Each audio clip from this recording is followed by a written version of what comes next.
Festival తర్వాత వచ్చే మరుసటి రోజు అందరికీ ఇష్టం. నాకు కూడా చాలా చాలా ఇష్టం అండి. ఎందుకంటే నాన్ వెజ్ చేసుకుంటాం కదా, అందుకే ఈరోజు నేను గోంగూర చికెన్ చేసి చూపించబోతున్నాను.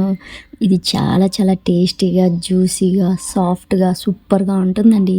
దానికోసం ఆనియన్, టొమాటో, పచ్చిమిర్చి కట్ చేసుకోవాలి.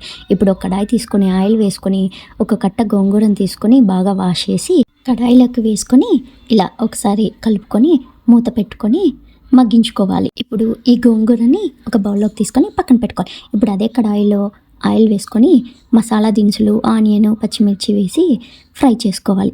ఇవి ఫ్రై అయ్యాక అల్లం వెల్లుల్లి పేస్ట్ వేసుకోవాలండి. అవి ఎంత ఫ్రై అయ్యాక పచ్చివాసన పోయే వరకు వేయించుకున్న తర్వాత ఇప్పుడు టొమాటో వేసుకొని ఇవి కూడా బాగా మెత్తగా మగ్గే వరకు వేయించుకోవాలి. తర్వాత కరివేపాకు వేయించుకొని తర్వాత మనం చికెన్ బాగా వాష్ చేసుకొని వేసుకోవాలి. అందులోకి ఉప్పు, పసుపు వేసుకొని ఒకసారి కలుపుకొని మూత పెట్టుకోవాలి. అవసరమైతే మధ్యలో వాటర్ యాడ్ చేసుకొని చికెన్ని ఉడికించుకోవాలి. ఇప్పుడు అంతా ఉడికిన తర్వాత కారం వేసుకొని బాగా కలుపుకోవాలి.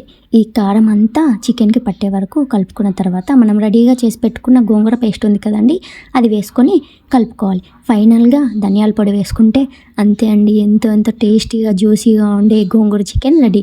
వీడియో నచ్చితే ప్లీజ్ లైక్ చేయండి. నా ఛానల్ సబ్స్క్రైబ్ చేసుకొని బెల్ ఐకాన్ ప్రెస్ చేయండి. Thank you.